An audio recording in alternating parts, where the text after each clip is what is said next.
I believe it's around day 40. I'm not exactly sure. I always forget to look and see exactly which day I'm on.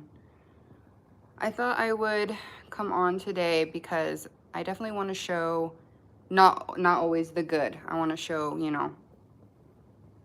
the struggles as well. I woke up today, I did have a cup of coffee, doing relatively well, but my mood is just really, really down. I don't know if it's the sleep aids. I don't know. But I have felt down from day to day. Today is just one of the worst days. I feel extremely down today. And I don't feel as much physical as much as mental at this point. So I don't know what is worse. I don't know if physical is worse. I almost prefer physical over mental because then I could, when you have your mind and your mind is okay, I feel like everything else kind of can be dealt with. But when it's mental, I feel like everything is so hard to deal with. Hello, hello. Welcome. So I thought I would jump on. I wasn't going to do this weekend just because I just wanted to spend time with my family, but they're kind of all doing their own thing, so I felt like I would jump on. It's just a really hard day. Hi, Molly. Thank you so much. You know, the healing is very, very up and down. I feel like when I'm out of the woods, I feel like it creeps back in. Today, I'm really having a mental day. Like, I'm just really down. I'm really frustrated. I feel all kinds of feelings, just really down, really frustrated, really, it's such a mental thing for me today. And I think that's why I jumped on today, is because I do want to film the good, the bad, and everything in between. How are you doing today? I would almost prefer physical. I feel like when I can think straight and I can rationalize stressors and all of that, then I can deal with it better. But if my mind is just completely on the edge, it's so much harder. Hi, welcome guys. It's so much harder for me to deal with mental stuff than physical stuff. Thank you, Molly. Yeah, it is important to show all of it. I was really struggling today. Just being. I was just struggling. And I thought, I'm gonna take a shower. I'm gonna do what I can do to try to shake this off. Exercise, go for a walk. I'm not sure. But I'm just mentally just not doing so hot today.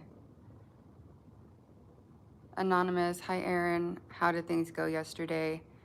I went to my son's soccer. It's kind of like tryouts to find out where he places.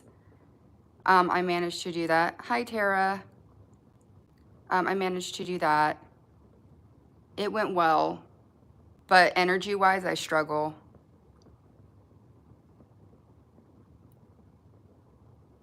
Thank you so much, Molly. Yeah, the mental things are just really kicking my butt right now. It's just want to curl up in a ball, cry, and it's hard because like I take the trazodone and then the Seroquel, trazodone 1 week, Seroquel 1 week, trazodone, Seroquel, so that I don't build up a dependence. Tara, it's up and down. Yeah, I know. I hate that part. And I'm wondering if that has to do with my mood. I'm wondering if switching from the trazodone to the Seroquel has to, I lay there at night and I try not to take it. And then if I have to take it, I'm like, what is better, feeling this type of emotion or don't take it and just struggle through? I tried to take over the counter stuff. I've tried everything. Like I've tried Unisom, Benadryl, I've tried everything. And the only thing that seems to work is the trazodone or the Seroquel. And if that's going to mess with my brain, I got to figure something else out. If it's going to mess with my emotions, because yeah, sleep is really important, but I can't feel like this every day. Like, I feel like my emotions are just so on the edge. Like the snapping at everyone. It's my opinion only. Don't take it. It's messing with you, I think. Yeah, I think it's got to be messing with me, because those are mental drugs. Like the trazodone is a sleep aid with an antidepressant, and the Seroquel, I think, is for like schizophrenia. Don't hold me to that, but I know it's for a mental health condition. So if I'm taking it, you know, it's got to be doing something. I'm not going to take it tonight. I'm going to just try to figure out alternatives, because I don't know what is better or worse. Take it, feel like this, or don't take it and don't sleep. Because like I said, I've tried everything. Tara, yeah. I definitely agree with you. I feel so stuck, and I don't like that feeling. Molly, it's tough when you're not sleeping. Such a balance trying to get through these symptoms and come out on the other end. Absolutely. Absolutely. If I could sleep and I could go back to sleeping with an over-the-counter aid or whatever, I wouldn't take anything ever again. Like, I would be so good. But antipsychotic is what it is. Yeah, I thought so. It's just the sleeping is such a problem. So I'm gonna just, it sucks. If I can sleep without anything, I would be so good.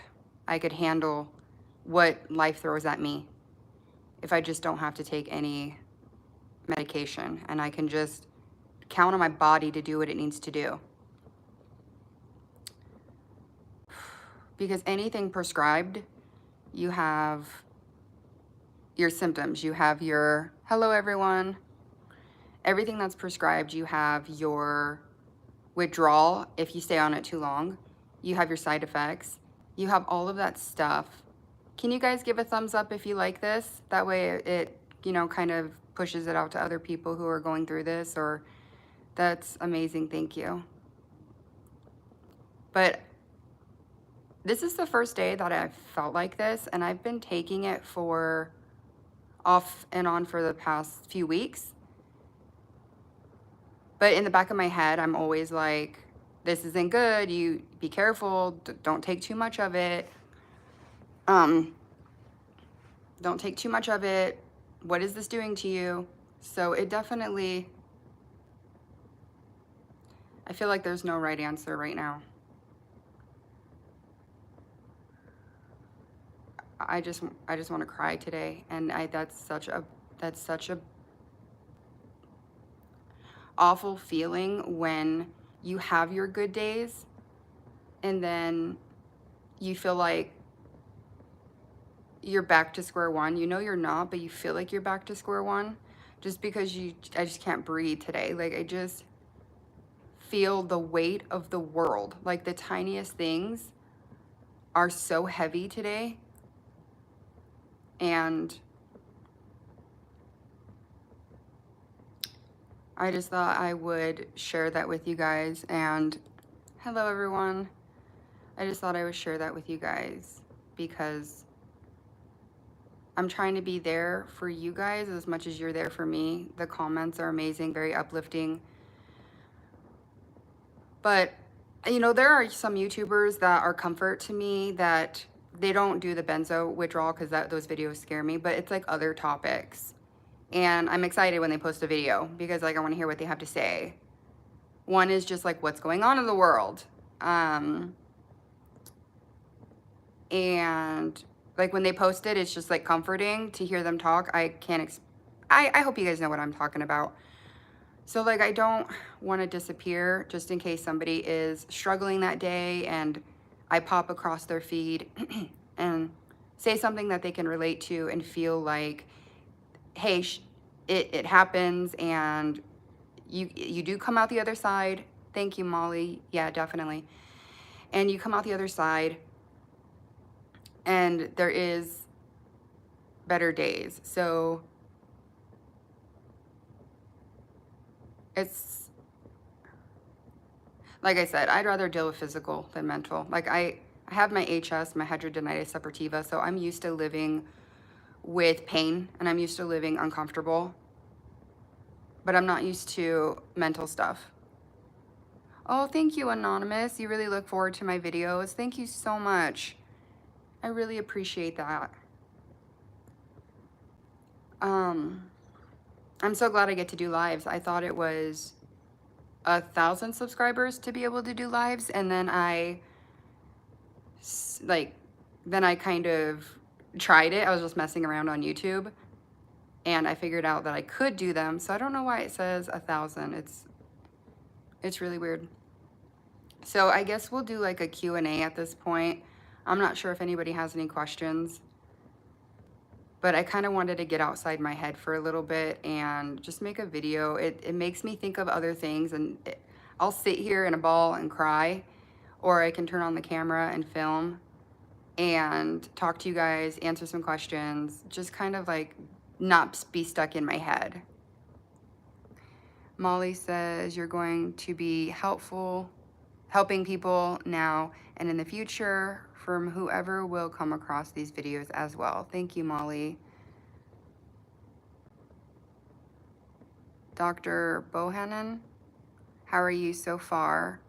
It's a hit or miss. I either feel decent or I feel like I do today, where I'm just very mentally sad, depressed, and it's really a hit or a miss. Vipebridge, I know I'm saying these wrong. I'm sorry, guys. My eyesight's not the best. How long were you on benzos for? I was on, so I had postpartum depression with all my kids. I'm gonna go over this quick, guys, for those of you who have heard it. Postpartum depression with my 2 kids. Then I had a surrogate baby for another couple, and those injections made my postpartum depression and anxiety extremely bad 8 years ago. I was put on amitriptyline 8 years ago. Or no, I was put on Klonopin 8 years ago. And then I was trying to get off after 2 or 3 years. Then they gave me amitriptyline because it acts as a buffer. That's what the doctor told me. Kind of acts as a buffer. So about 3 months ago, I might be completely screwing up the timelines, but I ended up going into rehab because I was really struggling to get off the last 2 milligrams of Valium. They switched me from Klonopin to Valium. Ended up going into rehab. The doctor tried upping my dose 4 times what I came there on, and I ended up leaving cold turkey because I wasn't going to take that dose. I started going into withdrawal. I tried to reincorporate the Valium, but it did nothing. So I just stayed off of it. So it's been about, I was in rehab Thanksgiving 2023. So kind of hit or miss after that, but I've been off 100% of the Valium for, I think it's like 40 days. I could be off a day or 2. You are doing remarkably well considering the situation. Thank you so much. The first week was decent. I had no appetite. So, sorry, I'm jumping around. So I was given 0.5 milligrams of clozapam to start, and then I went all the way up to 1 milligram. I wasn't consistently on 1 milligram. It kind of was as needed, but I was taking it every day, either the 0.5, the 1 milligrams. And I got off the amitriptyline first. I kept cutting back, amitriptyline, clozapam, amitriptyline, clozapam. That worked up until the end. And then I got off the amitriptyline and had the 4 milligrams. I don't know how I came down off the 4. Anyway, I went in on 2 milligrams to the rehab place. So 8 years, I went all the way up to 1 milligram of clozapam, and I was also on the amitriptyline. I was never on a crazy high dose, but I was taking it every day. At first I wasn't, but then I would need to sleep, and then I was feeling antsy, and it just became an everyday thing for the majority of the years. Molly, yes, uncomfortably, I've heard that rehabs are clueless when it comes to benzos. Yes. Oh, yes. They tried switching me from Valium, my 2 milligrams, to Adavan, 5 milligrams, 4 times a day. And yeah, when they switched me back to the Valium, they gave me 5 milligrams 4 times a day. And that's why I went cold turkey, because I absolutely wasn't going to take that. And they didn't even have lower than a 5 milligram dose of Valium, so I don't know why they even took me. Then the doctor made the comment, yeah, we need to make it look like you really need to be here for the insurance. And yeah, that's why I stopped taking it. Yes, I never recommend rehab for benzodiazepine withdrawal. That's just cruel. Yeah, it was, when I got out the next day, it was really bad. How come you never tried Xanax or Adavan? I did try Adavan, off and on, but my doctor just put me on clozapam and then Valium. She was my friend. I'm a medical esthetician, and she was the doctor I worked with, so she was my friend. She wanted to keep me on a low dose, and so she just didn't tell me how to come off, but she just never put me on Xanax or Ativan. Oh, wow. When you lay down and try to fall asleep, do old memories start flooding in? That's my problem. Old memories don't really flood in. I actually start thinking about, well, some nights I guess they do. But my main thing is what I have coming up. Oh, I'm going to Europe for a wedding. Oh, plane tickets are this much. Oh, this is coming up. Oh, this is... So future things stress me out. It's not so much past stuff more than future things. Diazepam is better. The half-life is longer. That's why we switch her most likely. Yeah, that's what my doctor told me. So I actually brought it up to him that possibly switch over to the diazepam, and he agreed. So by the next visit, he switched me over. But it wasn't terrible coming off of a high dose. When you get to a lower dose, that's when I start to feel the worst. I'm confused. Why are rehabs bad for trying to get off of benzos? So I'm not going to speak for all of rehabs, but the one that I went to, the lowest dose they had was 5 milligrams of Valium. And I was on 2 milligrams. They didn't have a lower dose than the 5 milligrams. So the reason it was bad for me is because they upped my dose so much that to come off of it, I didn't understand what the point was if they were going to put me on a super high dose. And then what they do is they had me taking four times a day. If I would have taken it, I didn't take it, 4 times a day. And even the day that I left, they had me on 1 time a day. So I don't understand how that's weaning, because I would have 4 times a day, 5 milligrams of Valium up until the day I left. So to me, that's not weaning. I would have cold turkey off of 5 milligrams when I left anyway. Rehabs just really, they don't really know how to do benzos. And you go in on alcohol, they're giving all the alcohol patients benzos. And to me, I didn't get that, because some of them had benzos for 3 months to detox from alcohol.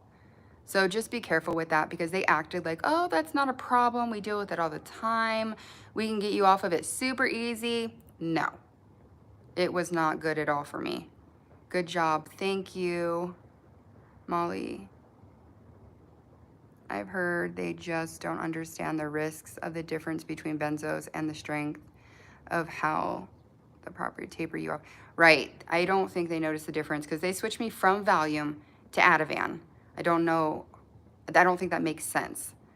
The length of withdrawal is horrendously too long. Rehab is okay for opiate-based type medications, but not benzos. Yeah, I agree. I think rehab is a really, really good outlet if you are on a different, if you're on a certain kind of drug, like for meth and heroin and alcohol, and I would go to rehab. But for benzos, I think they do it too quick. I don't understand how they factor in the way that you withdraw, because no matter how they factor it in, you end up cold turkeying. That's just how they have it. Like I said, I'm not speaking for every rehab. I'm not speaking for doctors. That's just kind of what I experienced, was load you up on medicine and then cold turkey out of there, is what I learned. Yes, opiate and alcohol rehab is great. Right. I did see people going in there and they were wrecked. They're absolutely wrecked. But knowing what I know, if I were to go in there on alcohol and they were to give you benzos for 3 months, you leave there with a much bigger problem than you came in there on. That's my thing, is like, I was seeing these patients come in for alcohol and they were given Adavan, and I'm like, did they realize that that's harder to get off of? In my opinion. I don't know. It's crazy. Yes, opiate and alcohol rehab is great, right? I agree. Indeed. Yeah, like I've said before, I just wish that I would have known when I would have taken that first pill. I wish I would have known exactly what would happen if I were to continue taking it. I wish I knew more. I wish I would have done my research. I wish doctors would had clued me in. I never realized withdrawal was with prescription medication. That's what I've heard, right? And that's stupid. That's really ignorant of me and naive. But like, I thought it was only like heroin and meth. I had no idea it was prescriptions. And so when I found out that it was prescriptions, you can withdraw just as hard. It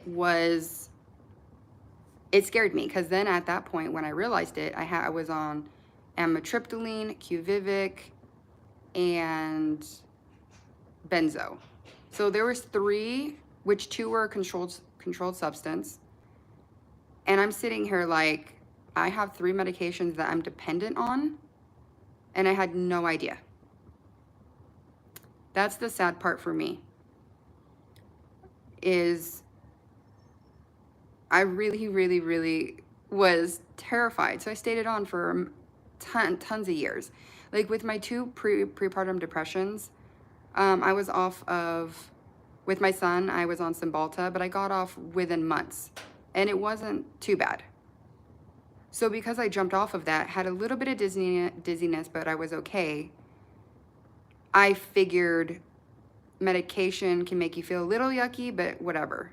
I didn't think it was that bad. And yeah. And when I realized it was too late.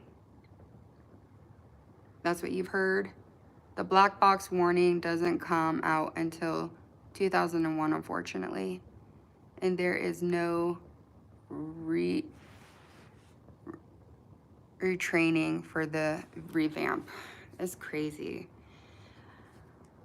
I made a video a while ago hoping that there would be some doctors that would choose to specialize in withdrawal.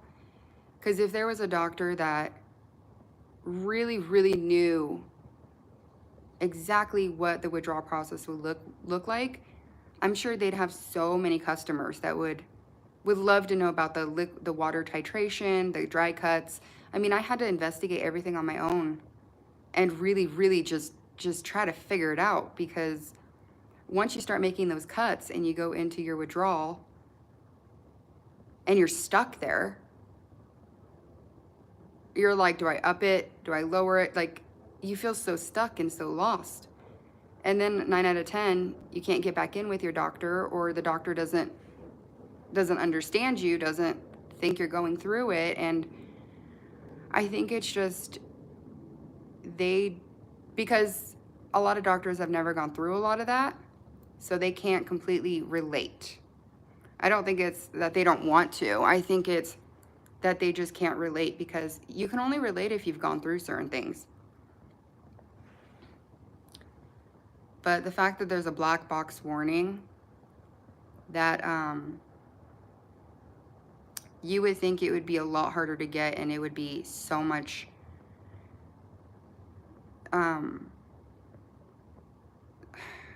it's crazy. It's crazy.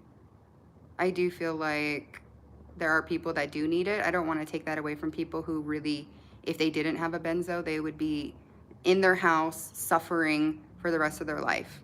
There was a YouTuber, Poet, and she took it 3 times a day. She would liquid titrate and get off of it, but then she would need it again because she was severely like agoraphobic.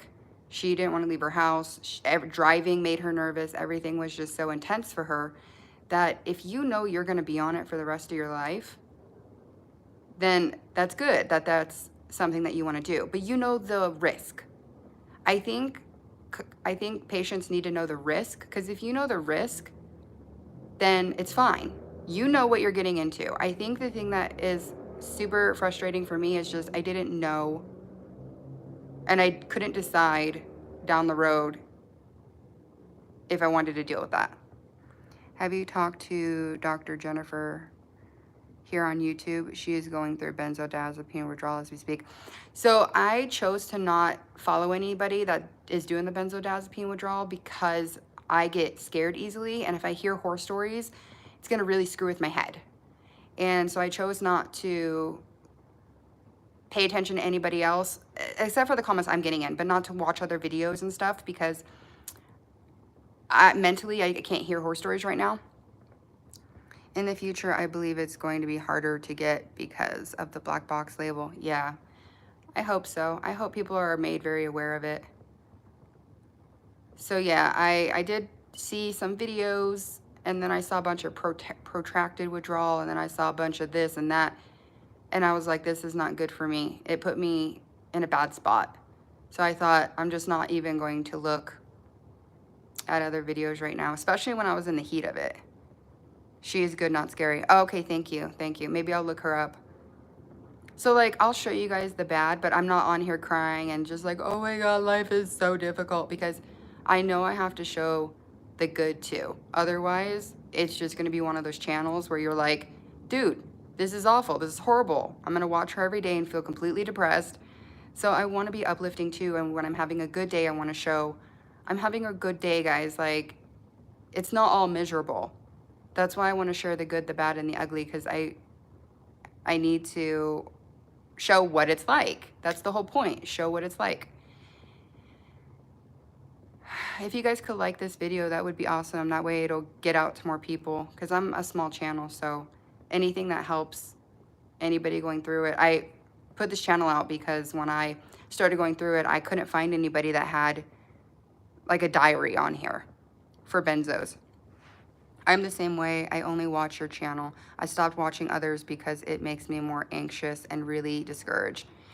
Yeah. A lot of people think that, you know, they do clickbait where their thumbnail is like, and I'm like, no, if I'm having a good day, I'm going to smile. If I'm sad, I'm going to cry. I'm going to be completely how I feel. I'm not going to do clickbaits and sad and like, it's how I feel. And that way people can be like, she had a bad day yesterday, but look how good she is today. So I'm glad you're watching. Thank you. I definitely want to be uplifting, but, you know, real. And she is very, very nice and is familiar with the DCMS. Okay, good. Yeah. You're on live? Nice. Hello. Hello. What's good, gang? So it's a weird ride. I think my biggest thing is I just want to feel okay again. It feels like it's taking forever. And I know people have been doing this for months to years. That's kind of what gets me overwhelmed, is the feeling of every day being a struggle. Well, dummy, me watched all the horror stories, so I know what I could go through. Yeah, Yeah, that's, I mean, if you can handle the horror stories, then absolutely. It was putting me in a bad place. I could watch them once I'm done with the withdrawal. Once I start to feel better daily, I can absolutely watch them. But going through it, it just scared me. So I just chose to stay away from it and not pay attention. But if you guys have any questions, you guys have been commenting. I love that. Thank you.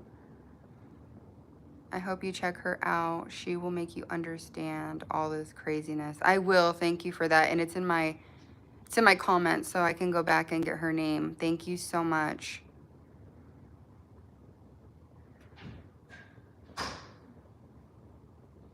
I think my son just, no. All right, guys, I will go ahead and leave it there. Thank you so much for being here. Molly, heart to you as well. And I will see you tomorrow. I might take a break here and there on the weekend, but ultimately, I really want to stay and be dedicated. I hope you continue to recover. Thank you so much. Appreciate it. I will. You know, I'm compared to what I was, I'm definitely recovering. It's just taking some time, but I'm definitely headed in the right direction. And already doing this live, I felt my mood kind of start to lift. So thank you guys, and I will see you tomorrow. Bye.